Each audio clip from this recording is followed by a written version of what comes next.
ready to unlock your inner master. Ooh. Today, we're diving deep into Robert Greene's mastery. Okay. We're talking about the kind of mastery that takes you from novice to, wow, Yeah. mind-blowing expert in your field. Right. Buckle up, because we're about to uncover the path less traveled, Okay. the one from apprentice to, as Greene puts it, master. And it's not just theory. Right. Greene digs into the lives of masters from all walks of life, Oh, wow. from historical figures to modern-day innovators. Yeah.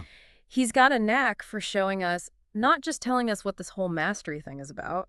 Exactly. Yeah. Now, you probably know some of Greene's other work, like Oh. The 48 Laws of Power, Mm-hmm. but mastery feels different. Right. It's less about, conquering the world Mm-hmm. and more about conquering yourself, Yeah. becoming the best version of you. It's like he's saying, hey, everyone's got that one thing they were born to do. Right. That life's task. Yeah. Now let's figure out how to rock it.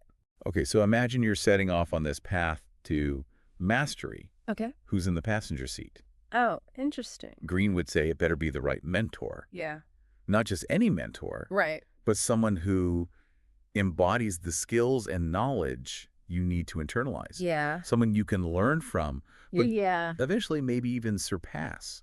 That raises an interesting point. Yeah. Greene uses Alexander the Great and Aristotle as the classic mentor-student example. Oh, right. Yeah, But Alexander wasn't exactly known for following the rules. that's true. So how does that fit with being mentored? Good question. Yeah. It's like, how do you balance learning from someone Right. with forging your own path? I guess Mhm. that's part of the alchemy of knowledge Greene talks about, right? Yeah. Taking what your mentor gives you Yeah. and transforming it into something new, Yeah. something uniquely yours. Exactly. Mm. And that transformation really kicks into gear during what Greene calls the apprenticeship phase. Okay. This is where the rubber meets the road. It's less about dreaming about being a master and more about facing the real-world grind of your chosen field. It's where you trade those rose-colored glasses for, Right. I don't know, Yeah. maybe some safety goggles, Yeah. right? Yeah. You have to get your hands dirty, Mhm. master the fundamentals, Yeah. and learn how to navigate the real-world challenges of your field. Think of Darwin.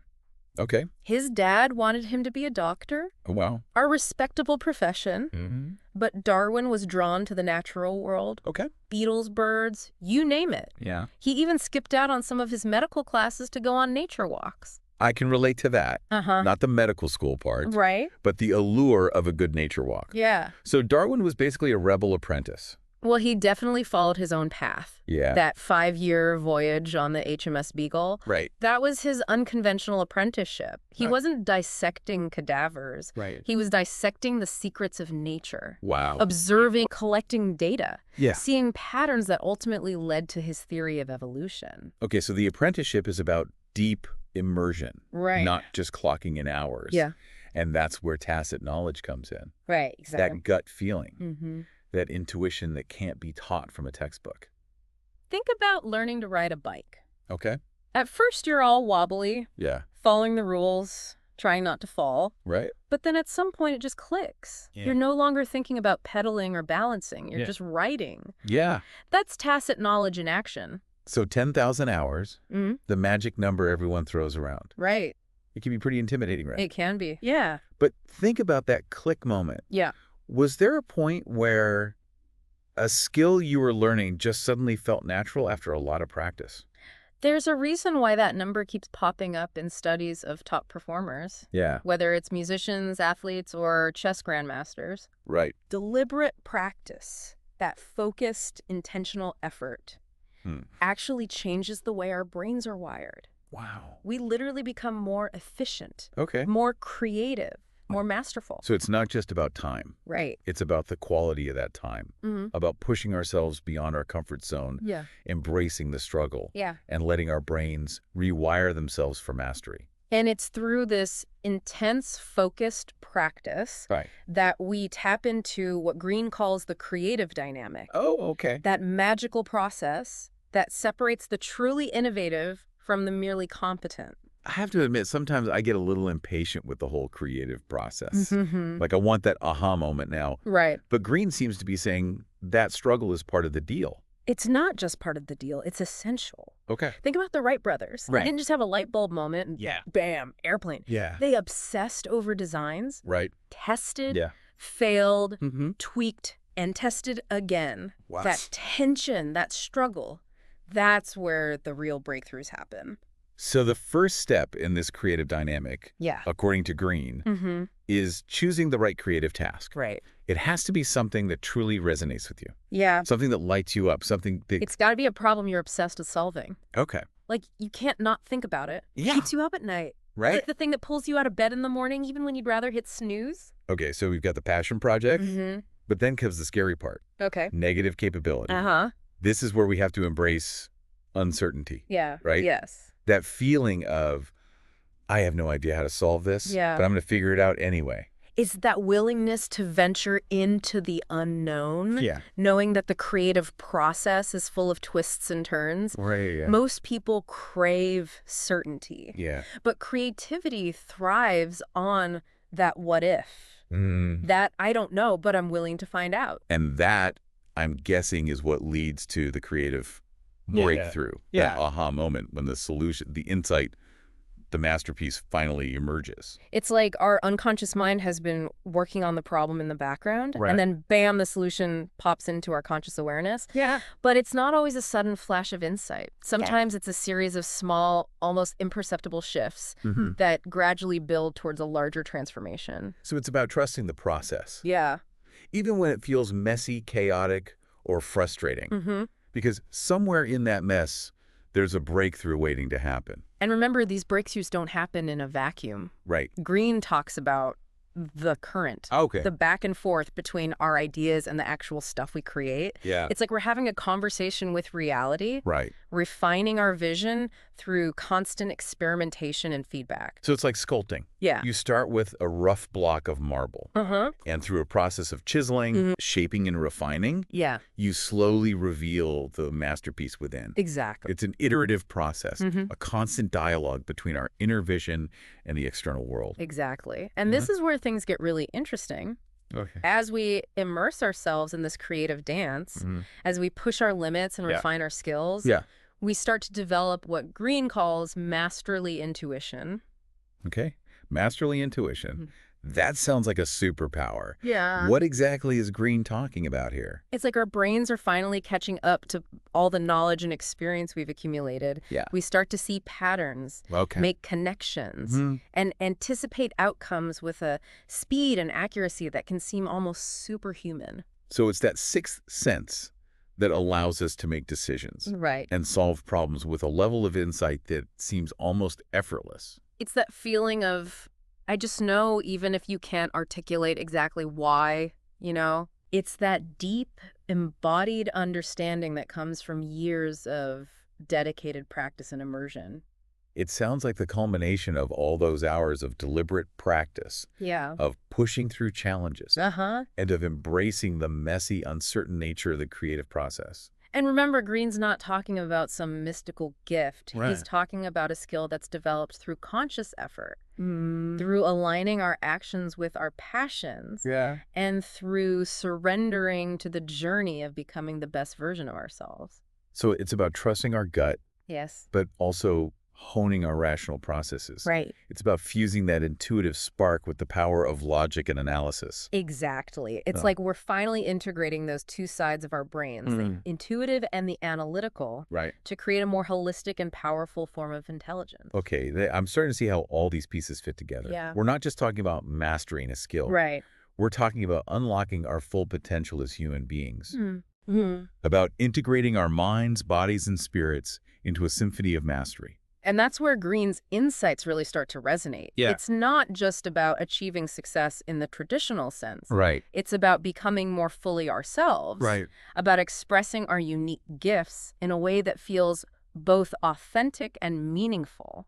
So it's about finding our place in the yeah. grand scheme of things. Yeah. About contributing to the world in a way that feels both purposeful and aligned with our deepest values. And to illustrate this point, Okay. Greene digs into the lives of some truly remarkable individuals. Yeah. Take Zora Neale Hurston, an Okay. incredible writer Yeah. who faced countless obstacles. Wow. Especially as an African-American woman in the early 20th century. Right. She had this burning desire to become a writer, Mm. but limited access to education. Oh, wow. So what does she do? Tell me more about Zora Neale Hurston. Okay. Her story sounds fascinating. She took jobs cleaning houses for wealthy white families. Okay. And while she worked, she devoured their books, Wow. memorizing entire passages, Mm-hmm. soaking up knowledge like a sponge. Wow. Talk about resourcefulness and dedication. Right. She literally turned everyday obstacles into opportunities for learning. Exactly. Yeah. And through this unconventional self-directed apprenticeship, Right. she gained a deep understanding of literature Yeah. and honed her writing skills. Her story is so inspiring. It is. It shows that mastery is not reserved for those with privilege or access to traditional education. Right. It's about finding a way, Exactly. no matter the circumstances. Absolutely. Mm-hmm. And another example Greene highlights Okay. is the Wright brothers, Oh, yeah. those mechanical masters who Yeah. revolutionized flight. The Wright brothers are a classic example of persistence and ingenuity. Yeah. They didn't come from a wealthy or privileged background, did they? Not at all. Okay. They were bicycle mechanics Right. who dared to dream of flying. They meticulously tested and refined their glider designs, demonstrating the power of hands-on experimentation and iterative improvement. It's that classic story of trial and error, Yeah. learning from mistakes Mm, and never giving up. right. It's about that relentless pursuit of excellence, Yeah. that willingness to put in the hours, the sweat, and the tears to achieve something truly extraordinary. And their story highlights another important aspect of mastery, Okay. the ability to fuse the intuitive with the rational. Okay. I'm curious about that. Yeah. Greene talks about this idea of fusing the intuitive with the rationale. Mm-hmm. Can you expand on that a bit? Sure. What does he mean by that? He's saying that a lot of people get stuck in one mode of thinking. Okay. Some are all about distinctions, Right. analyzing things in isolation. Mm-hmm. Others see the world as a giant web of connections, Okay. constantly looking for relationships between things. So it's like the difference between seeing the trees and seeing the forest, right? Exactly. Yeah. And Greene suggests that true masters are able to hold both perspectives simultaneously. Okay. They can zoom in on the details while also seeing the bigger picture.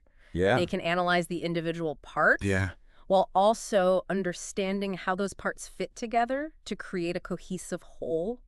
So it's about integrating those two ways of thinking, Right. the analytical and the intuitive, Mm-hmm. to create a more comprehensive and powerful understanding of the world. Precisely. Yeah. And this ability to synthesize seemingly contradictory viewpoints Okay. allows them to make breakthroughs that others might miss. Right. They can see patterns and connections that are invisible to those who are stuck in one mode of thinking. It's like they're operating on a different level, Yeah. seeing the world through a more multifaceted lens. And perhaps the most famous example of this Right. is Albert Einstein. He Yeah. was a master of thought experiments, Mm. visualizing complex phenomena, Yeah. and challenging conventional assumptions. Right. But he was also deeply intuitive, often relying on his gut feelings to guide his scientific explorations. So he wasn't just a brilliant mathematician. He was also a creative thinker, Yeah, willing to break the rules and explore uncharted territory. exactly. He embodied that fusion of intellect and intuition. Exactly. Mm. And Greene argues that Einstein's success Yeah. was not simply due to his intellectual prowess, Right. but also to his willingness to trust his intuition and Mm. embrace the unknown. Yeah. He wasn't afraid to ask what-if questions, Right. to challenge the status quo, Mhm. and to explore ideas that others might have dismissed as crazy or impossible. Okay, this is starting to click. Yeah, We're not just talking about mastering a skill. right. We're talking about expanding our minds to encompass the complexity and beauty of the world around us. Mm, It's about seeing the world with fresh eyes, yeah, with a sense of wonder and curiosity, yeah. and allowing ourselves to be surprised and delighted by the endless possibilities that life has to offer.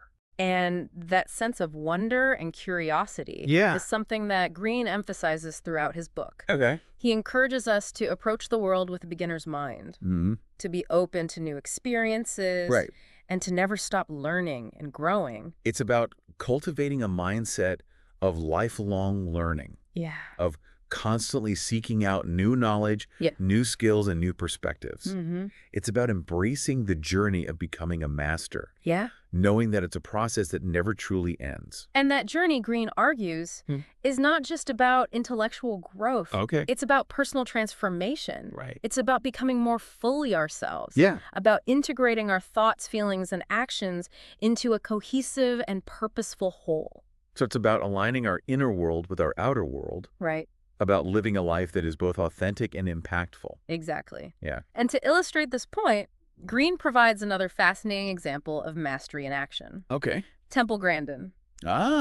Temple Grandin. Yes. An amazing individual Yeah. who has defied expectations Hmm. and made groundbreaking contributions to her field. Yes. Tell me more about her.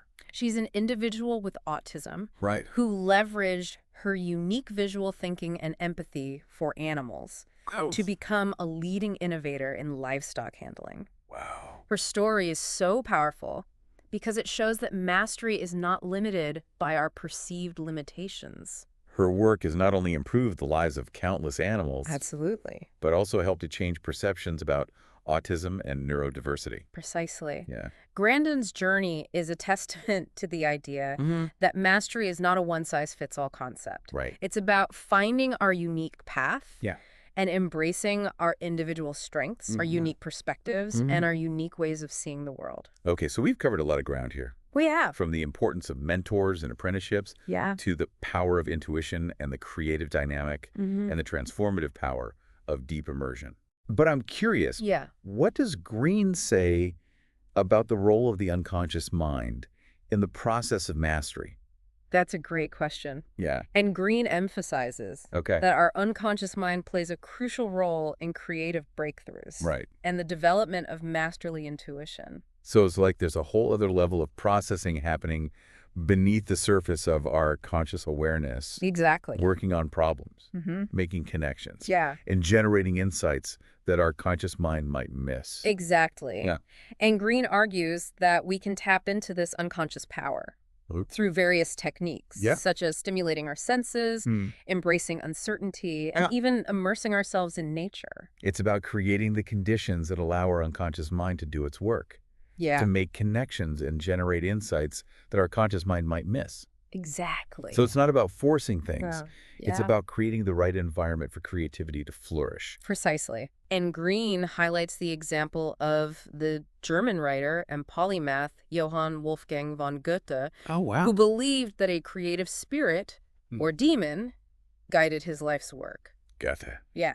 Now, there's a figure who embodies the idea of mastery, a true Renaissance man. Yeah. He was a prolific writer, poet, scientist, and philosopher. Yes. And he believed that his greatest breakthroughs came from tapping into this unconscious force, Yeah. allowing it to guide his creative process. Goethe believed that this creative spirit wasn't Thank something you for separate joining from us at him, Wisdom House, but rather where we an bring you integral timeless part of his insights from the being. greatest Okay. books. He would often spend time in nature, If you found this deep dive allowing valuable, his senses to be don't forget stimulated to by the like, sights, comment, share, sounds, and and smells subscribe of to the Wisdom natural House. world, Stay curious, believing that this stay immersion inspired, helped to and we'll see awaken you in the his next creative video. spirit. So it's about surrendering to the creative flow, trusting that our unconscious mind will lead us to where we need to go. Yeah. But it's not about abandoning reason or discipline, is it? It's not. It's about finding that balance between the conscious and the unconscious. Exactly, the rational and the intuitive. And Greene argues Yeah. that this surrender doesn't mean abandoning reason or discipline. Okay. It's about finding a balance between the conscious and unconscious, Right. the rational and the intuitive. Okay. This is all starting to feel like a grand symphony of the mind, Yeah.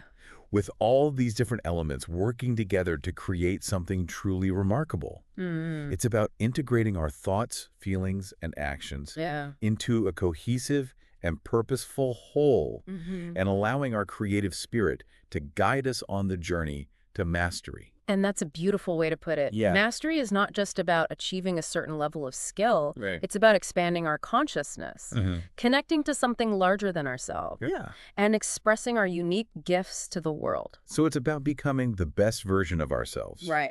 Both for our own fulfillment and for the benefit of society as a whole. Precisely. Mhm. And Greene argues that this journey to mastery is not a solitary pursuit. It requires us to connect with others, Right. to learn from those who have come before us, and to find our place within a larger community of practice. So it's about recognizing that we're all part of this grand human tapestry. Yeah.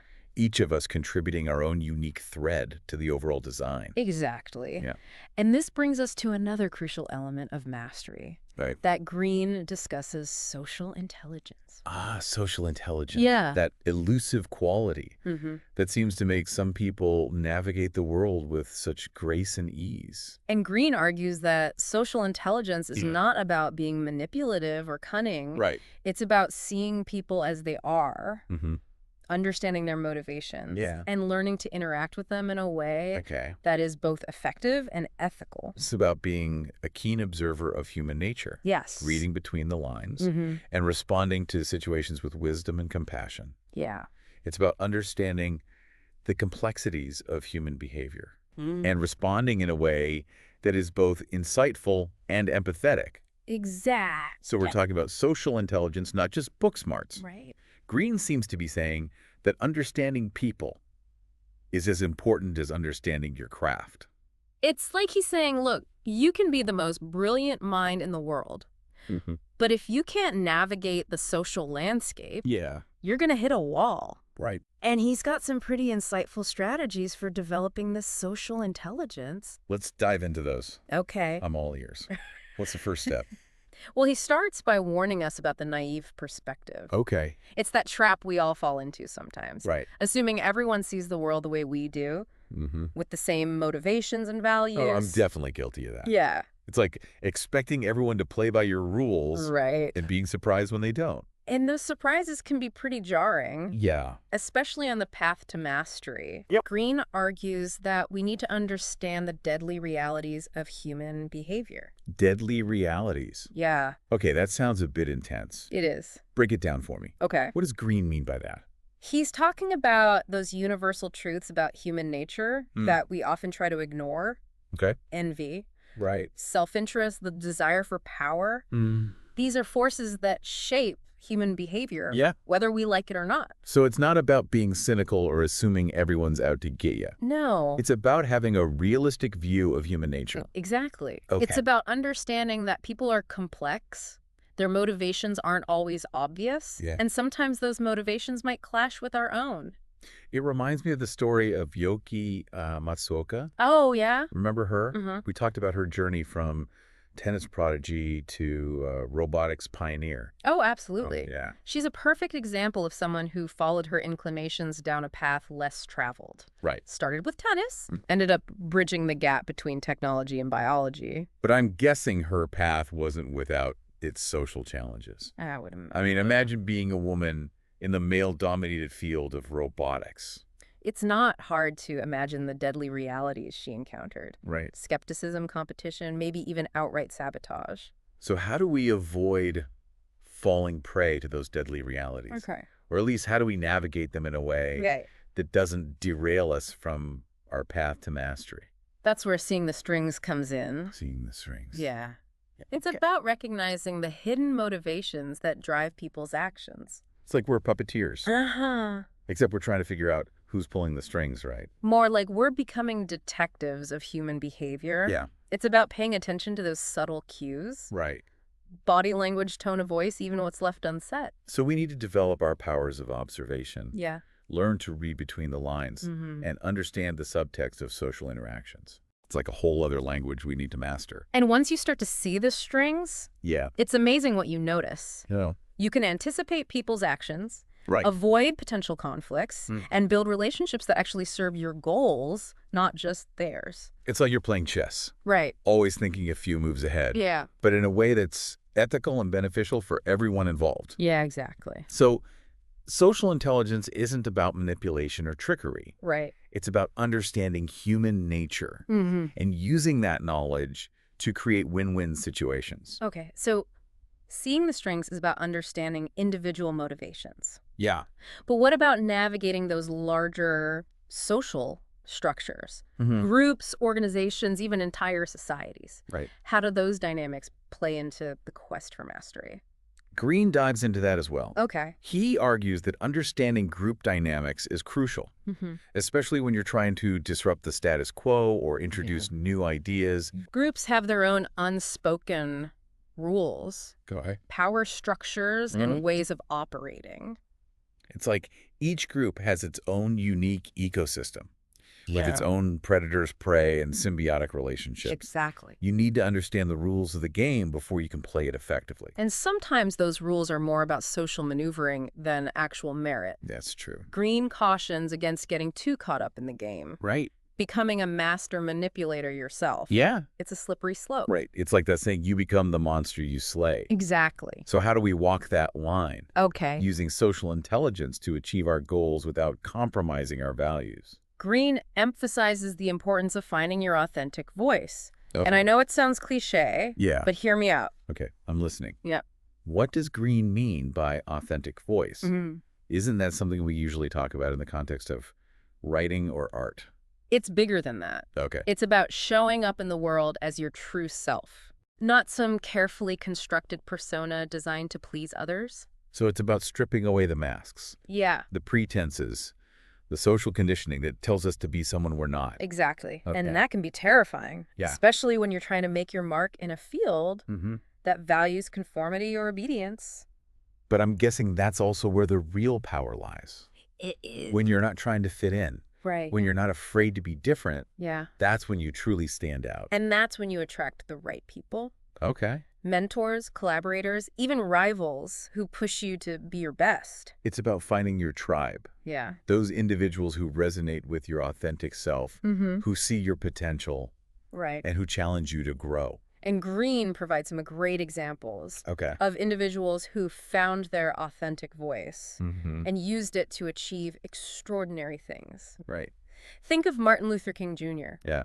He didn't shy away from controversy. He embraced his message of equality, even when it was unpopular, even when it put him in danger. And his authentic voice resonated with millions of people, It did. sparking a movement that changed the course of history. Exactly. Yeah. Or look at Pablo Picasso. Right. He completely revolutionized the art world with his bold, unconventional style. Yeah. He wasn't afraid to break the rules, Right. to experiment, to push the boundaries of what was considered acceptable.